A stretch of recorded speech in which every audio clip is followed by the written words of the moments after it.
प्यारे भाइयों और बहनों, प्रभु यीशु मसीह के मधुर नाम में आप सभी को नमस्कार। आज जो वचन मैं आपके लिए लेके आई हूँ वो वचन है मसीह की दीनता और महानता। और वो वचन इस बारे में बताते कि हमारा प्रभु यीशु मसीह किस प्रकार अपने स्वभाव में दीन था, और क्योंकि वो दीन था वो महान बना, है ना।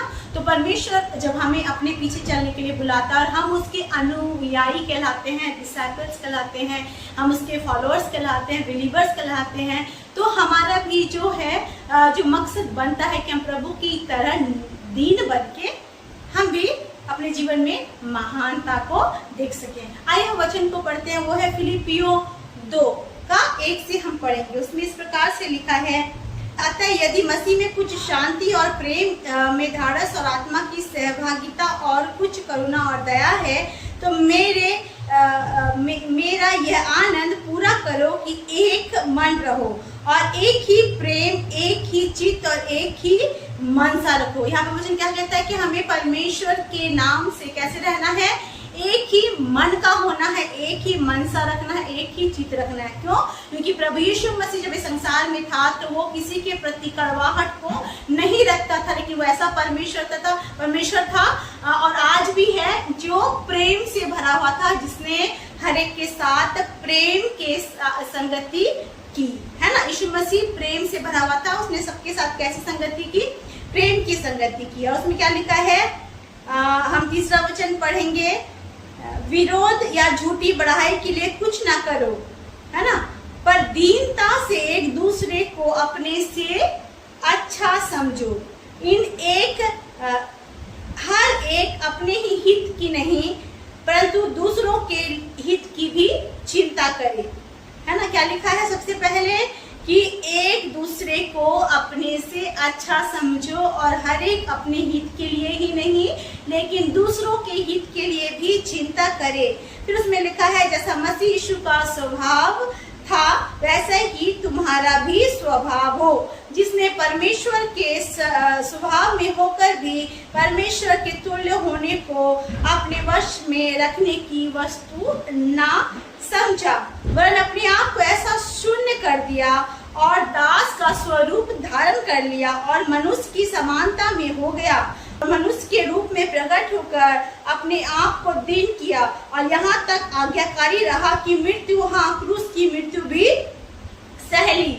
इस कारण परमेश्वर ने उसको अति महान भी किया और उसको वह नाम दिया जो सब नामों में श्रेष्ठ है, कि स्वर्ग में और पृथ्वी पर और पृथ्वी के नीचे सब कोई यीशु के नाम पर घुटने टेके और परमेश्वर पिता की महिमा के लिए हर एक जीव अंगीकार करे कि यीशु ही प्रभु है। यहाँ पे वचन साफ रीति से हमें क्या बताता है कि हमें एक दूसरे के प्रति बुराई नहीं, दुष्टता नहीं, विरोध की बातें नहीं, लेकिन एक दूसरे के प्रति कैसा होना है, एक दूसरे से के प्रति प्रेम से भरा हुआ और दूसरे के हित की चिंता करने वाला इंसान बनना है। क्योंकि जब हम ऐसा करते हैं तो क्या होता है कि हम मसीह के स्वभाव को अपने शरीर के अंदर, अपने जीवन के अंदर, अपनी आत्मा के अंदर पहनते हैं। और मसीह यीशु का स्वभाव कैसा था?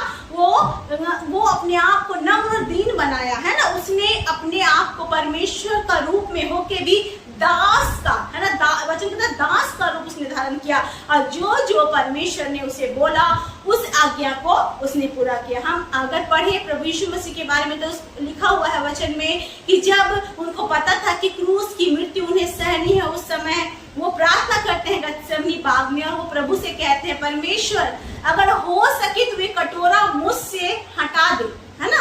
वो कटोरा कौन सा कटोरा? दर्द का कटोरा, पीड़ा से गुजरने का कटोरा, है ना, क्रूस पे चढ़ने का कटोरा। लेकिन कहता है फिर भी मेरी नहीं तेरी इच्छा पूरी हो। और यहाँ पे क्या कहता है कि यीशु मसीह इतना ज्यादा अपने आप को नम्र और दीन किया कि उसने आपको दास के स्वरूप में डाल दिया और परमेश्वर के अधीन कर दिया, ताकि परमेश्वर क्या करे, उसके जीवन से अपने काम को करे। इस कारण से परमेश्वर ने क्या किया? परमेश्वर ने उसे मुर्दों में से जी उठाया और उसे इतना ऊंचा उठाया कि सब नामों से उसका नाम श्रेष्ठ किया और आकाश और पृथ्वी और जो कुछ है सब कोई के बारे में लिखा है कि सब कोई यीशु मसीह के नाम पर घुटने टेकेंगे और अंगीकार करेंगे कि यीशु ही प्रभु है। इसका अर्थ क्या है? इसका अर्थ यह है कि मसीह की दीनता, मसीह का जो स्वभाव है ना, मसीह की सहभागिता है ना, मसीह की मनसा हमारे भी होने पाए, है ना। अगर प्रभु चाहता तो वो कह सकता था कि मैं क्यों इनके लिए एक क्रूर जाति के लिए एंड विद्रोही जाति के लिए अपने आप को दूं, लेकिन उसने ऐसा कभी नहीं कहा। उसने अपने आप को पूरी रीति से आपके और मेरे लिए दे दिया। क्योंकि उसने अपने आप को पूरी रीति से आपके और मेरे लिए दे दिया, आज हमारे पास जीवन है। तो कैसा होना है हमारा स्वभाव? सबसे पहले क्या? नम्र और दीन होना है, प्रभु के अधीन में रहना है, दूसरे की हित की चिंता करना है ना। अगर हम चर्च जाते हैं, कलीसिया में जाते हैं, कलीसिया में हम ऐसे भाई बहन से मिलते हैं जो हमें लगता है कि वो आत्मिक रीति से हमसे कमजोर है या फिर वो शारीरिक रीति से हमसे कमजोर है, दे नीड सर्टेन हेल्प, तो हमें उनकी मदद जरूर करनी है। क्योंकि जब हम उनकी मदद करते हैं तो उसके साथ साथ हम क्या करते हैं? परमेश्वर की मदद करते हैं और स्वर्ग राज्य के लिए अपने आप को क्या करते हैं? कंफर्म करते हैं। अगर आप मत्ती 25 में पढ़ोगे तो वहां साफ रीति से कहता है कि जब कोई भूखा था, जब कोई नंगा था, जब कोई प्यासा था, जब कोई बेघर था, और उनमें से जिसको भी, है ना, छोटे से छोटे को भी तूने खिलाया या पिलाया या सराय दिया या उनकी सुधि ली, उन्हें वस्त्र पहनाए, वो तुमने मेरे लिए किया, है ना। That you did not do for that person but you did for me. और इस कारण से स्वर्ग राज में तेरा क्या है? प्रवेश आज, है ना, उचित हो गया है। प्रवेश आपका, प्रवेश का अनुमति तुम्हें मिल गया है ना। Now you have got permission access to the kingdom of God and God is going to save your life. आज मैं नहीं जानती हमारा जीवन क्या है, लेकिन हमारे अंदर बहुत सारी जजमेंटल स्पिरिट काम करती है। जब हमें लगता है कि हम थोड़ा सा अच्छा हो रहे हैं लाइफ में या आगे बढ़ रहे हैं लाइफ में, तो हम लोगों को कहते हैं यार वो ऐसा है, यार वो ऐसी है, यार वो ऐसा कर रहा है, वो ऐसे कर, लेकिन हम उनको उठाते नहीं, हम उन्हें कमजोर पात्र मान के उठाते नहीं।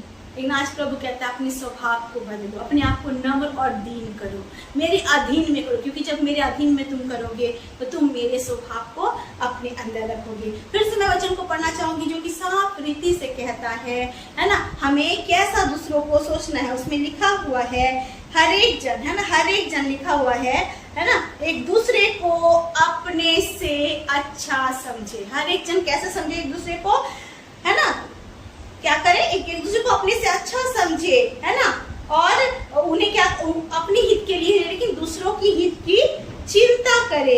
जैसा मसीह यीशु का स्वभाव था वैसा आपका स्वभाव होने पाए। जब आप ऐसा करते हैं तो आपके जीवन में एक बहुत बड़ी अद्भुत अलौकिक आशीष आती है and you become a blessed person.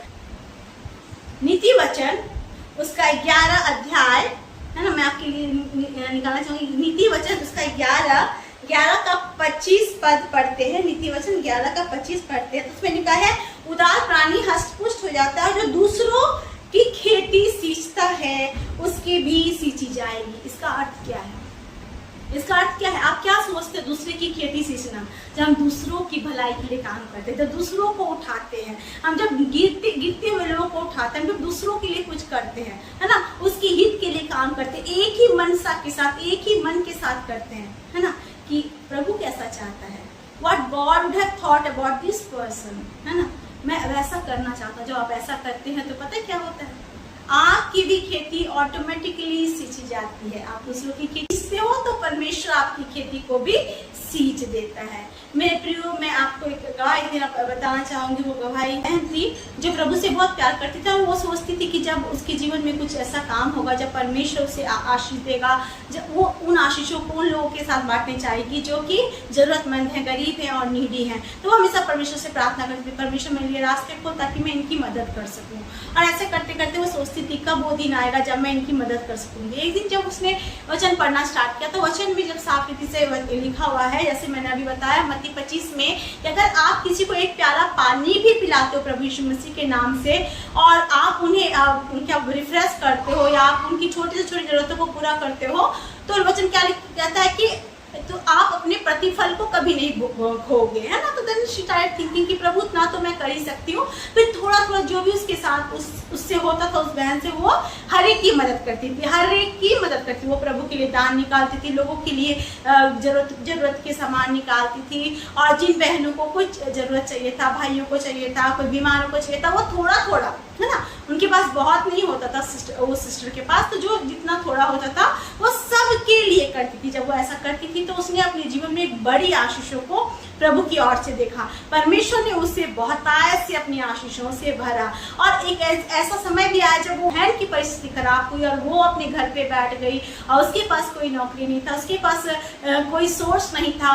तब वही लोग जिनकी उसने कभी मदद की थी या फिर जिनको परमेश्वर के वचन से बांटा था, जिनको उसने कभी ना कभी जिनकी खेती को सींचा था, है ना, वो लोग खुद उनके पास आए और उनकी मदद की। इसका मतलब ये है कि जो कुछ हम परमेश्वर के लिए करते हैं और छोटे से छोटे जन के लिए छोटा से छोटा काम भी करते हैं प्रभु के नाम से, वो काम व्यर्थ नहीं जाता। ना केवल परमेश्वर हमें उसके बदले स्वर्गराज देता है, बल्कि इस संसार में भी हम उसके प्रतिफल को पाते हैं। तो मेरे प्रियो, आज मैं बस ये बोलना चाहूंगी कि हमें भी हमारे स्वभाव को प्रभु यीशु मसीह के समान बनाना है, जो एक दूसरे को ऊंचा उठाने का स्वभाव है ना, एक दूसरे को प्यार करने का स्वभाव है, एक दूसरे की खेती को सींचने का स्वभाव है। और हमें क्या करना है, दूसरों की आलोचना, है ना, या निंदा नहीं करके उसको समझना है कि what is wrong with that brother, what is wrong with that sister, और उसके लिए प्रार्थना करना। जब हम प्रार्थना करेंगे, है ना, दूसरे के हित के लिए सोचेंगे, दूसरे की अपलिफ्टमेंट के लिए सोचेंगे, मसीह के स्वभाव को अपने शरीर में लेंगे, आत्मा में, प्राण में लेंगे, तो हमारा जीवन सच में प्रभु के समान होगा। कैसे होगा? जो नम्र और दीन बन के महान बन गया, है ना। और प्रभु भी हमें इस संसार में ऊंचा उठाएगा। आपको पता है, जब आदर आता है उससे पहले क्या आता है? नम्रता और दीनता। जब नाश आता है तो उससे पहले क्या आता है? घमंड आता है। और जैसा वचन कहता है, याकूब भी हम पढ़ते हैं कि अपने आप को हर परमेश्वर के सामने नम्र और दीन करो तो वो कल तुम्हें कैसे बनाएगा? शिरोमणि बनाएगा। That means when you humble yourselves before the Lord, है ना। तो आप कैसे बनते हैं? आपको परमेश्वर, है ना, उठाता है, आपको संसार में महान बनाता है, आपको ऊंचा उठाता है और आपकी जीवन की जरूरतों को भी बहुत से पूरा करता है। मैं नहीं जानती आप में से कितने भाई बहन ऐसा है जो इस वचन से रिलेट कर पा रहे होंगे, लेकिन मैं इतना बोलती हूँ कि सच में आप प्रभु के समान बने और दूसरों के लिए कार्य करें। प्रभु आपके लिए करेगा, क्योंकि प्रभु का वचन कहता है कि जो कुछ भी हम उसके लिए करते हैं वो खाली नहीं जाता, लेकिन बहुत सारी आशीषों को लेके आता है। आइए हम प्रार्थना करें, प्रभु के समान नम्र दीन बने और महान बने और अपने जीवन को प्रभु को सौंपे।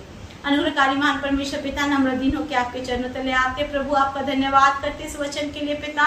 कई बार हम अपने जीवन में प्रभु जजमेंटल स्पिरिट को लेके आगे बढ़ते हैं, हमें लगता है हमसे अच्छा कोई नहीं परमेश्वर पिता, हम सबको नीचा उठाते हैं। जो नीचे दशा में है प्रभु उनका मजाक उड़ाते हैं परमेश्वर पिता। आज से प्रभु हमारा स्वभाव बदल जाए, हमारा चाल चलन, हमारा सब कुछ बदल जाए, हम ऐसे बन जाए परमेश्वर पिता जो दूसरों के लिए ब्लेसिंग को ला सके पिता। ऐसा वचन कहता है जैसा मसीह यीशु का स्वभाव था वैसा ही हमारा भी होना चाहिए पिता। हाँ प्रभु, हम आपके समान बनने पाए पिता। प्रार्थना करते जो दूसरों की खेती को सींचता है उसकी खुद सींची जाती है परमेश्वर। ये बातें प्रभु हमारे दिल में कार्य करे पिता, आपका वचन हमें गाइड करे पिता। हम दूसरों के हित के लिए, दूसरों को ऊंचा उठाने के लिए आप प्रभु नम्रता और दीनता से भर जाए परमेश्वर पिता, और आपके बातों को परमेश्वर, आपकी आज्ञाओं को अपने जीवन से पूरा करे परमेश्वर पिता। अंत के दिनों में हम जीते हैं प्रभु, बहुत जल्द आप आने वाले हैं पिता, शायद समय नहीं बचेगा हमारे लिए कि कुछ भी कर सके पिता, इसलिए समय रहते ही प्रभु हम आपके लिए कुछ कर सके परमेश्वर पिता, आपके लिए फलदायक वृक्ष बन सके प्रभु। आप हमारी मदद करें परमेश्वर पिता, हमारी सहायता करें पिता, अपने प्रभु जीवन से हम प्रभु आपको ऊंचा उठा सके परमेश्वर पिता। ओ प्रभु, हम जानते हैं परमेश्वर जब आपकी आत्मा हमारी अगुवाई करेगी तो हम एक नई सृष्टि के समान बनकर कलीसिया को प्रभु, एक दूसरे को प्रभु, और जो नीचे दशा में है उनको उठाने वाले, आशीषों से प्रभु भरकर परमेश्वर पिता उनके लिए प्रार्थना करने वाले बन जाएंगे पिता। लॉर्ड, हम जानते हैं आप प्रार्थना सुन रहे हैं पिता, हर एक आंसुओं को पोंछना जो इस दशा में है परमेश्वर, जहाँ पे कोई हेल्प नहीं मिलता उनके लिए मदद भेजना प्रभु। अपने बच्चों से प्रभु, अपने बेटे बेटियों से, दास दासियों से बातें करना परमेश्वर पिता, ताकि वो उनके पास जा सके जिनके पास आप चाहते हैं कि वो जाके मदद करे पिता। राज राज में, देश देश में प्रभु, इजराइल में, हर जगह तेरी इच्छा पूरी हो, आप बड़े हम घटने पाए पिता। मैं विश्वास करती हूँ प्रभु आपने हर एक के जीवन को बदला lord, and we are going to be humble like you, meek like you Lord, and we are going to really be Lord Jesus a blessed person Lord as you wanted us to be Lord। प्रभु आपका धन्यवाद प्रभु, आप हमें सच में नम्र दीन बना के आशीषों से भरने जा रहे हैं प्रभु, आपका धन्यवाद। यीशु के नाम से इस प्रार्थना को मांगते हैं और पा लेते हैं, आमीन आमीन। Praise the Lord, God bless you all.